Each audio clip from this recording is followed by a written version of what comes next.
So, yun, pag-usapan natin kung paano ako naging music fan. Siguro, mga grade, bata pa lang naman ako, siyempre may naririnig ko na yung mga tugtugan, yung mga music, di ba? May mga time na yun, mga sounds na rin na naririnig ko noon. Meron kaming mga Beatles, kasi yung kuya ko mahilig sa Beatles. So, meron na siya nung classic na Jingle Magazine, saka yung mga cassettes ng Beatles, marami siya. So, napapakinggan ko yun. Sa sound trip ko rin yun. Though, hindi naman ako naging fan talaga. Pero, napakinggan ko na yun. Alam ko yung mga ibang kanta. Tapos, meron kami nung Saturday Night Fever na soundtrack. So, yun. Sounds na namin yun, gano'n. Saka yung mga Simon and Garfunkel, o Garfinkel, ano ba yun? Simon and Garfinkel. Tapos yung kuya ko noon mahilig sila sa nakikita ko may mga sila plaka sila ng mga Juan de la Cruz, kaya noong mga time na yun naririnig ko na rin yung mga Balong Malalim, tapos nag-aano pa sila noon yung nagsi-silk screen, doon ako nakakita nung nagsi-silk screen ng t-shirt sa harapan ko. Tapos yung mga yung mga design pa nila yung mga yung 5 fingers, yung dahon ng marijuana. Tapos sinusuot ko pa nga minsan yun Tapos tinatakot nila ako, mahuhuliin ka ng pulis. Yung ganon.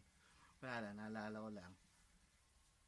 Tapos yung first time ko rin makarinig ng hip hop, ng rap, nung nagkaroon kami nung album ng Sugar Hill Gang, yung Rapper's Delight, yun, kaya narinig ko na yun. Tapos meron kaming do sa apartment namin, meron kaming turntable, meron kaming cassette player, may tape deck, meron din kami nung reel to reel, basta yung reel to reel. Kasi yung kuya ko noon mahilig siyang basta kinokonekta niya sa phone yun. Tapos tatawag siya ng mga kaibigan niyang babae, tapos nare-record niya yung kwentuhan nila, yung conversation nila, nare-record niya yun. So yun, parang naaliw lang ako, natutunan ko rin kung paano magkabit ng mga ganon. Pero siguro nahilig talaga ako mga grade 5. Tatanda ako grade 5 ata ako noon, or grade 6, malamang grade 5. So parang 11 years old. Doon ako yung parang unang naging music fan talaga, kasi first album na nagkaroon ako, binilhan ako ng tatay ko ng album ng Hagibis. Yung first album nila, yung merong katawan, merong legs. Yun. So, naalala ko nun, nagko-collect pa ako ng mga pag may nakita kong articles tungkol sa kanila sa newspaper or sa magazine. Ginugupit ko. Tapos, gumawa ako ng scrapbook. May para akong scrapbook nila. Gumawa pa ako nun. Tapos, yung sayaw nila, sinasayaw namin kaming tatlong magkakapatid. Pag may mga family parties, sasayaw kami nun, lala lala lala, mga ganon. Tapos may mga pakadena ka pa nakasabit do sa pantalon mo. Yun. So Hagibis, yun yung first album na nagkaroon ako. Tapos bigay ng daddy ko. Actually nga, parang nung binigyan niya ako ng cassette nun, sandali lang yun parang may humiram, tapos hindi na binalik, or nawala. Hindi ko na matandaan kung ano yung details nun. So, binilihan niya ako ng parang backup copy, yung alam mo yung pag sa Recto or sa Quiapo, yung magpaparecord ka ng bootleg version, yung basta yung isang side Hagibis na album, pero yung kabila VST and Company. So yun yung pinalit. Tapos syempre grade 5, grade 6, nahilig na ako sa music na hanggang sa mag-high school. Syempre lahat na kung ano naririnig mo, mga top 40, mga ganon. Tapos mga 12 years old ako, natuto na rin akong magkalikot ng mga boombox, yung mga tape player. Natuto na akong mag-record, mag-connect ng RCA jack, audio in, audio out, yung mga ganon. 12, 12, 12 years old pa lang ako, natuto na ako doon kasi nakikita ko ginagawa ng kuya ko noon. Tapos, siguro mga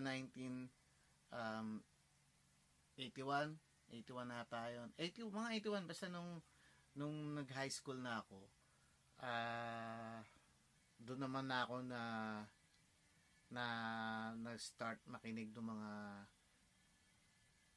yung mga nauso yung mga early days ng mga breakdancing, yung mga soundtrack noon, yung actually sa Pilipinas strat pa tawag doon yung mga pop and lock strat ang tawag doon, New York strat. So yung mga Murder Rock, mga Beat Goes On, yung mga ganon. Nahilig ako sa ganon. Tapos 83, 84 siguro. Nahilig ako sa Michael Jackson nung lumabas na yung Thriller. So yung mga Beat It, mga Billie Jean, Thriller, yun, sinasayaw-sayaw ko na yun. Natuto na rin ako magsayaw-sayaw ng mga ganon. Tapos yung mga second year high school na ako doon na ako na rin na nahilig makinig ng mga top 40, mga mainstream sa radyo. Yung mga Madonna, Cyndi Lauper, Michael Jackson, mga Duran Duran, yung mga napapanood mo sa mga music videos, mga ganun. Kasi mga napapakinggan mo sa radyo, mga mainstream. Yun, nakikinig na ako ng mga nahilig na ako. Tapos, nahilig na rin ako nagte-tape. Meron akong maliit na cassette player na portable na hinihiram ko lang sa kapitbahay. Natuto na akong nagre-record, nagko-compile ng mga music na galing sa radyo. You know, tawag nila ngayon doon, di ba? Mixtapes. Ngayon, mixtapes. Yung mga ganon. Tapos, mga 4th year high school ako, 1984 to 85, yun yun ay nauso yung mga breakdance. So naging breaker, pop and locker ako noon. Pero syempre hindi naman ako ganun kagaling, pero I know some moves. Hindi, yun. So yung mga sounds noon, yung mga movies, Beat Street, Breakin' One, well sa Pilipinas breakdance ang tawag nila doon, pero original title noon Breakin' One. Tapos Body Rock, yung mga ganun. So yung mga soundtrack noon, meron ako sa cassettes noon, bumibili ako sa kung ano mga compilation tapes na tungkol sa breakdance. Yun yung mga sound trip sa yung mga hilig ko noon. Tapos doon din ako syempre na-introduce na sa mga graffiti, yung mga ganon, pag nakikita mo sa movies. Then, 1985, nung college na ako, tatanda ko yung, siguro yung summer noon, bago mag-college, yung kaibigan ng kuya ko, si Bude, sabi niya, Ban, makinig ka doon sa 1027. Magaganda yung mga pinapatugtog doon.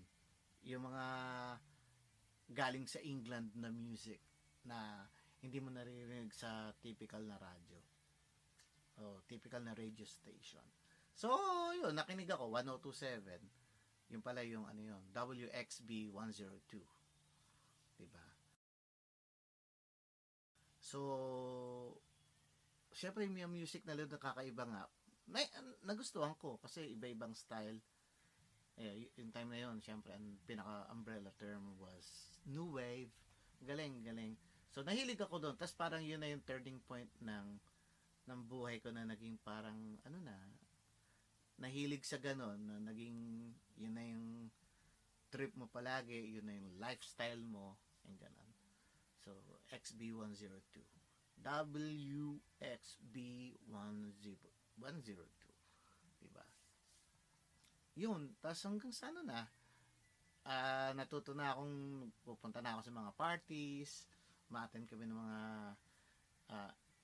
XB parties, yung ganon. Pero na yun, nung after na silang nawala. Tapos, nung wala na sila, nagkaroon sila nung parang dance concert party sa Metropolitan Theater. Ang title nga nun, yung Blast Off. So, yun yung para kino-consider kong first official concert ko na napuntahan. Well, way back pa, maski nung pa pala, ang gulo ko, no? Nung, nung siguro mga grade 4 pa lang ako noon. Alam mo yung nasa Project 4 kami noon, nakatira kami sa Project 4. Yung across the street, tapat namin na bahay, nagbabanda. So, nakakanood ka na ng nagpa-practice ng banda do sa harap ng bahay nila, maingay. Tapos, nagkaroon ng parang fiesta ata, no? Fiesta. Nagkaroon ng show, banda rin, pero hindi ko alam kung sila yon. Pero may setup sila na ando lang sa sa ibabaw ng truck. Tapos tumutugtog doon, nanood kami noon. So, siguro yun nata yung mga early days na nakanood ako ng banda. Tapos saka sa Shakey's. 'Di ba? Sa Shakey's may mga banda rin doon, nakanood ako ng banda doon. Tapos meron din yung tatandaan ko noon nung bago pa lang si Sharon Cuneta. Parang sinama ako ng mga tita ko, nanood kami sa Araneta Coliseum. Hindi ko alam kung parang special ng show ni Nora Honor yun or baka ni Vilma. Basta yun tatanda ko nung parang variety show, maraming mga guest. Tatanda ko talaga doon si Sharon Cuneta nung bata pa siya noon, yung unang labas niya, yung mga Mr. DJ pa yung kanta. Nakanood kami noon. Pero ang yung kino-consider kong first official concert ko, yung Blast Off sa Metropolitan Theater sa Manila. Yun, kasama yung Identity Crisis, Camela Band, saka Mohawk. Basta yun, 1987 yun. Teka.